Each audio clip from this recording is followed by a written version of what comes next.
Hey everyone, welcome to Little Witch Academia kind of series review. Since I kind of stopped like around episode 16 of this TV series, figured the series is over, might as well talk about it and talk about the series as a whole. And I'm gonna do this solo. I don't really have any guests with me today, anything like that, but just figured I might as well finish this series off with a video review since I've been doing it for a while with this series. And I guess the recap, it's everyone probably knows by now. It's Studio Trigger who made this.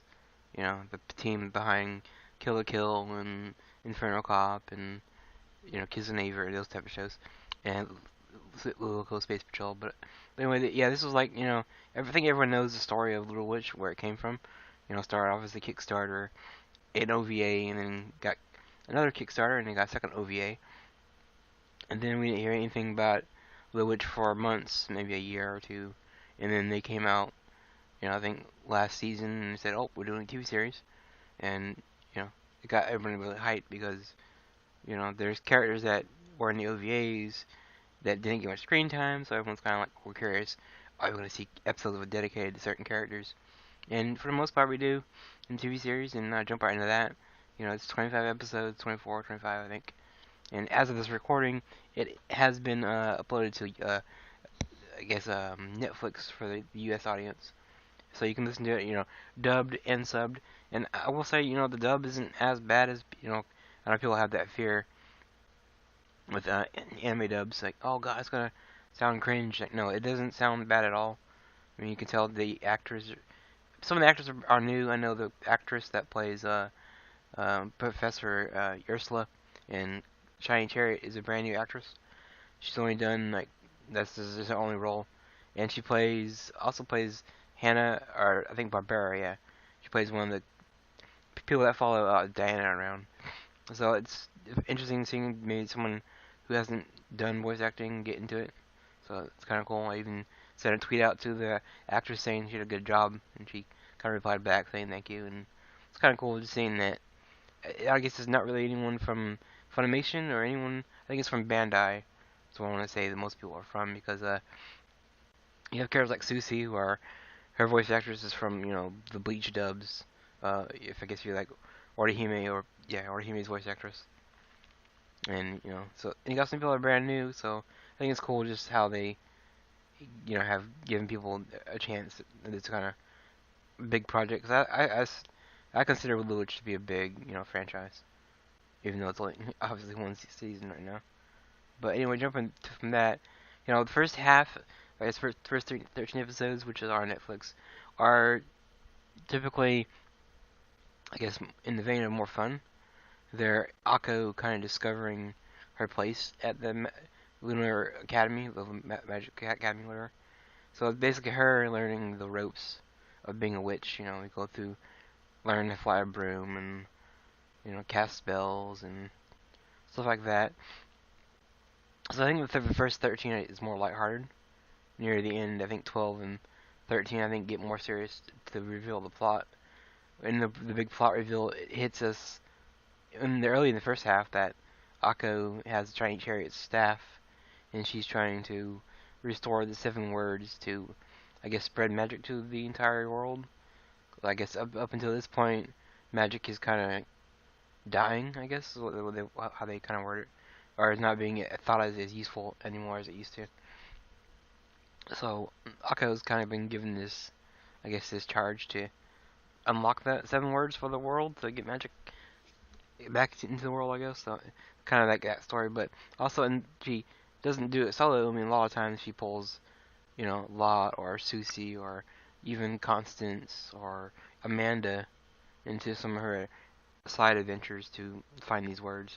And I think it's cool that they didn't keep it a big secret. Like, Akko wasn't told, don't tell anybody about this, and so it made it more of a group effort in some episodes. I think even Diana on the side is researching the same story on the side, but she's more researching on who is Ursula and why isn't she listed in books at the school, like yearbooks and all that, and what happened to Chariot, because we do get a reveal later on that Akko and Diana were both inspired to be witches because Chariot's act she did back in the day. They got them inspired to do this. But in the second half, they reveal there is a bit of a spoiler. But if you haven't seen it, and I don't know why you listen to this series review in the first place, but we do find out in the second half that you know uh, Professor Ursula and Crux, who joins in the second half, the tech magic wizard, whatever. They were friends back in the day and were working together, and they found a way to exploit people for their magic. Crux had her way of doing it, which we'll talk about in a minute. But Ursula, at the time, didn't think she was doing anything wrong, but she was basically harvesting people's dreams and using that dream, whatever, to fuel her magic powers. So, in the first episode, when you watch it after you've seen the whole series and watch it again, you can see Professor Crux like little floating cubes in one of the scenes. So they were working together at the time, and I guess you do learn that Chariot was still in people's dreams anyway. But Diana and Akko were in the audience at the time, and through her dream magic still, whatever, she stole Akko's magic and Diana's magic, and explains why Akko can't use magic, why she can't fly, and all this because what happened to her in the past. So technically, Chariot was the one who took her magic from her, and that was a pretty big reveal for at least some fans. I mean, some people kind of figured there was something going on between the two because why was Chariot so protective over Akko, and why was she so But I guess because of that, maybe she felt bad at the time. So we do get that reveal, and I'm glad they revealed that because a lot of people kind of mocked Akko for not having magic powers in the series and outside, in the real world. People like that weren't fans of the series kind of associate her with being bad luck. That whenever something goes bad or wrong, it's because of Akko's fault. And it's like, not necessarily. The first time we get to, I think, third episode or second episode, Diana is the one who causes the problem in that episode. She caused the tree to go berserk, and Akko and them to stop and save the tree. Amanda was the one who brought in the red broom from the store. She was told not to, and the broom race episode. She caused all the chaos with that. And you got other episodes that Susie puts herself in the coma because that's her fault. She did that. So, and it's a bunch of other things. So I'm just saying, Akko's technically not the one to blame here. But at the same time, Diana, who lost her magic at that show, thought she wasn't gonna be a witch ever again.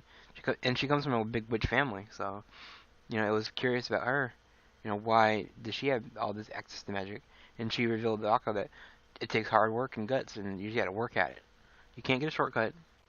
And that's what Akko kind of was wanting. But throughout the series, she learns eventually you can't have shortcuts, and you have to work at it. And Diana is proof that, yeah, she had her magic stolen from her, but she still had to work hard, extra harder, and got it back, and she's fine. So Akko, it can do magic. I mean, it's not entirely out of the question, but yeah. And now getting to the main plot, we had Professor Crux, who, she used emotions. We found out she made a machine that would leech off people's emotions to give her magic. So she used the emotion of, I guess, rage. She found that rage was the highest. Rage and anger was the highest she could come up with for that. So she used that for her to get her magic back. Which was interesting because, again, she was one who uses like technology, and she was showing them how you can merge both worlds of the tech side and the magic side. But obviously, I guess she had other motives, and her motive was to get the, I guess, final word, which is, I guess, a magic wand. You can change the world in whatever you want, and that was her big ultimate thing to do. But unfortunately, it backfired, and she, couldn't control the things she created, and went berserk. So it was up to, Akko, Amanda, and all the other girls to work together to stop this thing. And it was funny that they, Crux and Ursula, they kind of didn't like each other, but near the end, they kind of had to work together and get over their differences and kind of, help each other. that and Ursula was hit by this pollen in one episode. What Akko was like not believing her that she cared about her or anything. So I guess in this time right now, Ursula doesn't have any magic power. It has limited power. So I guess she's just like Akko right now, technically. But anyway, Akko and them are. It was funny that I thought it was cool that Chariot and Crux turned the girls into this 9 witches, gave them the white outfits, and I thought it was pretty interesting how they did that. Like, that's kind of cool that they can become the 9 witches, and they all get on this. They kind of link their brooms together in one big broom, all ride it into I guess space because where they're going. Because I guess Crux forgot that there's a rocket that launches in the space, and it was gonna I guess spread her rage magic or whatever you want to call it or something. So Akko and them make this super rocket broom, and each of them have to kind of give them a little bit of power, and the broom breaks and they fall off. And it keeps going until at the end it's Diana and Akko together at the very end, and both of them working together to stop this rocket from I guess detonating or blowing up. And the teamwork between those two, I guess, is just showing that off, and how I guess reckless. You have Akko being that way, and Diana is the by the books, strategizer, whatever you want to call her. But after they save the world, and eventually the whole world sees them do this, so they know witches are a thing. But I'm guessing witches were always a thing. They just kind of forgot about them, and they used the power of I guess hope, and the more hope they gave the girls, the more power they had at the end to save the world, which was kind of silly, but in true Gynex trigger fashion, that's to me straight out of Gurren Lagann. Spiral power was all that. Everyone working together. So this is a form of spiral power for Little Witch Academia, or you can go even back farther. Dragon Ball Z, Goku has dropped a spirit bomb. He usually tells the people of Earth to give me your power and all that shit. So it's sort of that shonen-ish kind of power, but to me, I think it makes sense because at the time in the series, no one believes in magic, no one believes in witches, so them believing, would make sense in this universe. And obviously, and then you have the two things with Crux using emotions to make magic, and you had Ursula who used a Chariot who used dreams to make magic. So there's all multiple ways to come at that about magic. How magic is made or all that in this world. And they kind of explain a little bit of it, but even though you gotta do kind of suspend your disbelief a little bit here and there. But anyway, near the end, I thought it was cool that they showed the episode where there's like bits at the end where everyone's hanging out. Even Hannah and Barbara and Diana are hanging out with Susie, Akko, and the other girls, and I thought that was interesting to seeing that this, all these people that didn't really get along at all in the beginning. Each of them were kind of in their own cliques and didn't hang out. And just seeing these three big groups that we kind of watched throughout the series hang out was kind of funny. Even Andrew, who they hinted at an Andrew ex-Akko relationship sorta in one episode that he fell for her, but with his being kind of I took it as more like with it being more of a shonen like anime, they weren't going to do anything with that. It was just more of like, this is what, give something to the fans, that, hey, Akko, this might happen one day, or stuff like that, but anyway, like I said, I thought it was cool just seeing these three groups that didn't hang out at all start hanging out together at the end. And Akko even surprised everyone by saying, floating with the broom. She was actually floating off the ground like a couple inches, so it is showing that she has potential,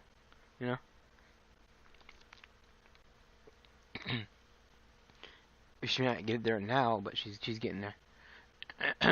And that's pretty much what ended the series. I mean, they all worked together and saved the day, and was kind of people would probably obviously assume that's how it was going to end.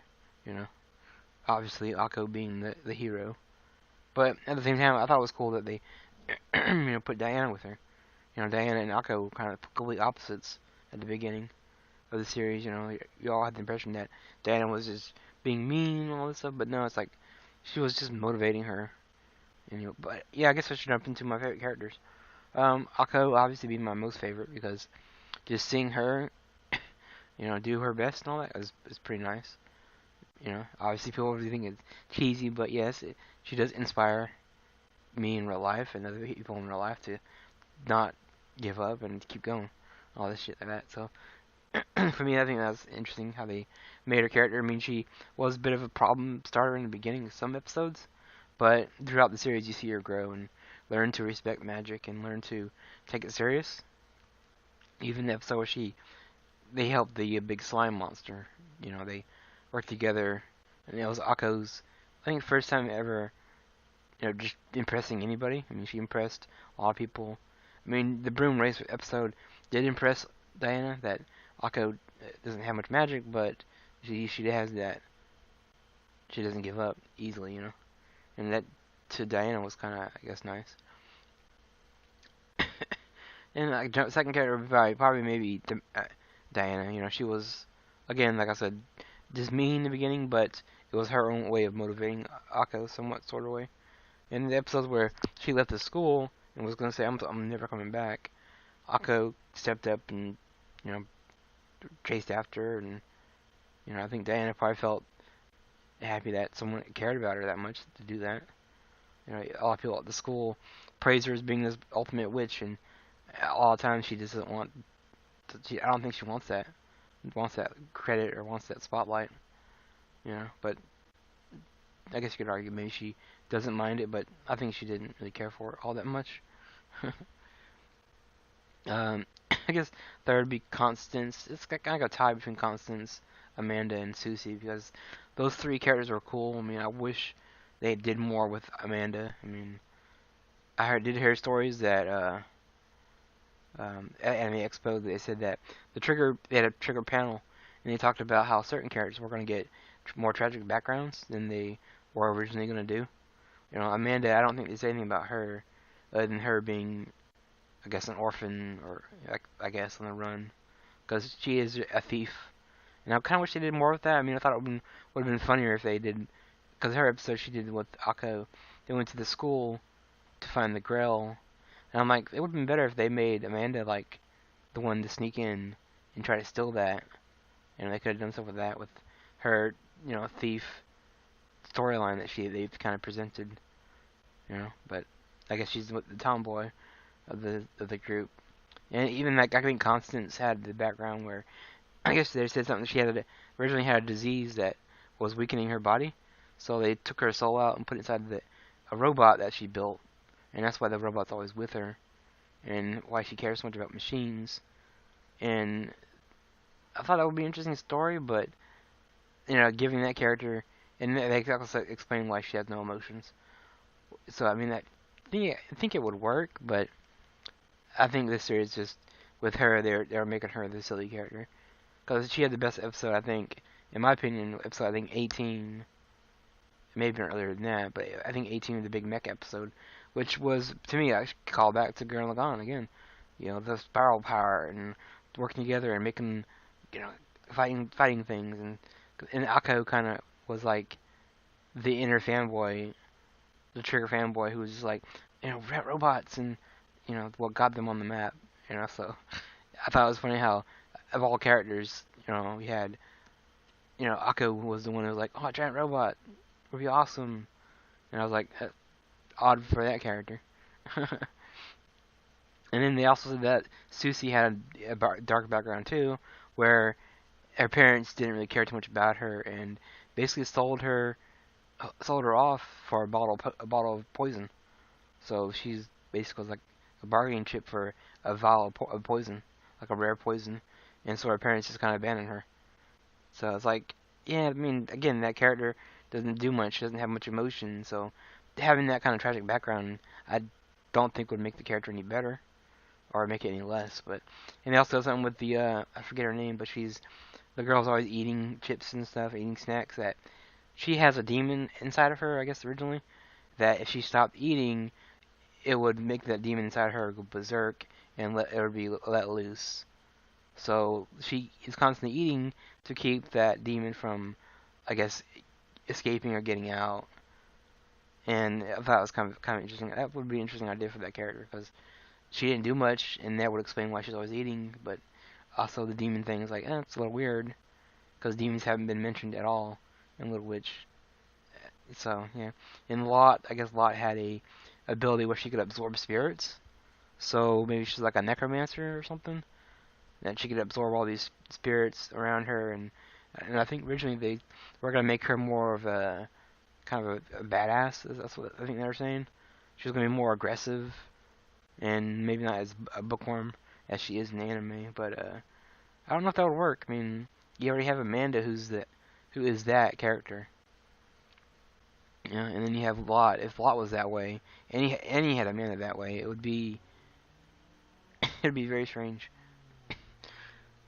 But yeah, but I think that's my favorite characters anyway. Akko, number one, Diana number two, and Constance, Amanda, and Susie is like my third. It's hard to pick between those three girls.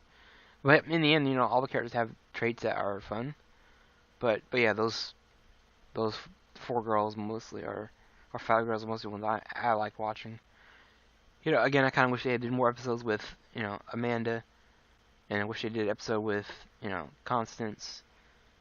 Even Lot, who's not my favorite character, but I would have loved to have more episodes with her. You know. So, but I guess we can always hope for a season 2, which someone on Twitter did message me saying that they did announce a season 2 and an OVA and all this other stuff, but I have yet to see it become an official announcement, so I don't think it's real. So I think it was just someone just messing with me.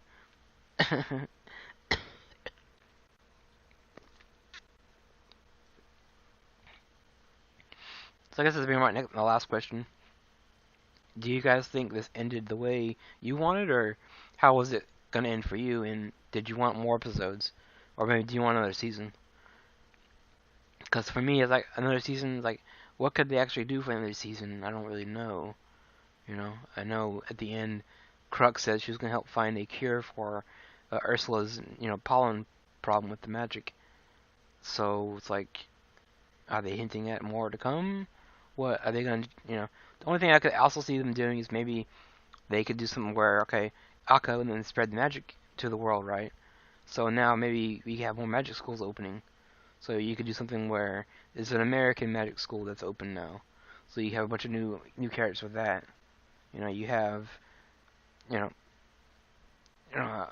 that's one thing I could see them doing, having more schools open all over the world, and do some kind of like, not a magic tournament per se, but maybe like a magic games, like Olympic style games, where you have all these competing girls working, together to, you know, win medals or some, I don't know, something like that. They get some kind of prize. Maybe a rare magic item that no one's seen in a while or something. I don't know. I mean, we do have something like, Akko with that red broom. That red broom, maybe Akko can finally tame it and it becomes hers. But, I think if they did something like a time skip, maybe Akko's gotten a little bit better at magic. She's not the best flyer still, but maybe make her transformation magic a specialty that only she can do. So, you would make use of that in certain episodes, or even like have an experience everyday life of being on a vacation from the school, and then going to the beach or something like that. I mean, obviously anime isn't famous for that for OVAs. I don't think Trigger would do an OVA where it's a bath episode where it's fan service. I don't think they'd do that, because that's one thing Trigger stayed away from this. Stayed away from with this series is no fan service. As far as sexual situations, upskirts or anything like that, they didn't do any of that. They stayed away from that. So I mean, to me, I guess they're going for more pure, lighthearted series. So. But anyway, I mean, like I said, what do you guys think from that season? I mean, what would you like to see happen? I would love to see more Amanda episodes, Constance. I would like to explain what how did those three meet? Amanda's group, and maybe have some stuff with Diana. Not being away from her two lackeys and hanging out with Akko. Whatever. But yeah. So I guess overall score of this ended for me. I mean, I loved it as a lot. I mean, it's inspired a lot of artwork, fan art from me. It's gotten a lot of people excited for Trigger. I mean, Trigger the cliche thing to say is, Trigger saving anime again, which, it's silly to say that, but I kind of, I love their method of making anime. They just, you know, and I think they did some interviews at AX that kind of like someone asked like, what do you guys do when you're, you know, stuck on stuck on something, or you can't push this artwork here, and he's just like, you just fucking do it. You just that's all there is to it, and their attitude. And even though they made a silly Inferno Cop parody of like Donald Trump at the expo, and that made me freaking laugh so much. It's like they don't really have. Yeah, I mean it's easy for them to make fun of someone else's president when they're not over here, but not. But it's just, I thought it was funny how they did that. They don't really care. They're just gonna do it. So I think that's Trigger's mentality. Maybe they just don't care what people else think, and they're just gonna do what they want. And that to me is a great way to look at things in general. You know. But yeah, I mean, for me, I'll give it 10 out of 10 because it had everything I wanted. You know, the only complaint I would have is not enough episodes with Constance because she's one of my other favorites. She likes robots and I like robots, and I would love to see what they have done, what they were going to do with the robot aspect of her character, and they did. Deliver the giant robot, which is I didn't think was going to happen. So I thought it was great. So, but yeah, I mean, people have different opinions on scores. I mean, I think it's solid anime. You know, maybe some people have issues with animation, but I think overall Trigger did a good job on animating this entire series. You know, but yeah. Anyway, if you have a Netflix account, if you haven't watched it, check it out. Again, the dub's not bad, but I know people have their purists out there that rather watch it subbed. You know, that's fine. But anyway, thanks for listening, and see you guys next time for, maybe if there is an actual real announcement of another season. I know Trigger just announced 3 brand new projects, and I'm really excited for all 3 of those. Don't really remember the names of them, but I'm pretty sure as of this recording, everyone knows that Trigger's making 3 new shows. So, and if they've been to the, Anime Expo last week or the last couple of days, they've obviously, inhaled enough Trigger smoke from whatever they were showing off at AX, which I've seen most of it. I'm a little jealous that people got these cool little Trigger dollar bills with Luluco's face on it. I was like, oh man, I want one of those. I'd hang it on the wall or whatever. But it's like, I guess I could just Photoshop and then, print out my own if I really wanted to. But, yep, anyway, talk to you guys next time for whatever happens with another series or first impression of an episode. Alright, see you guys next week. Or next time, whatever.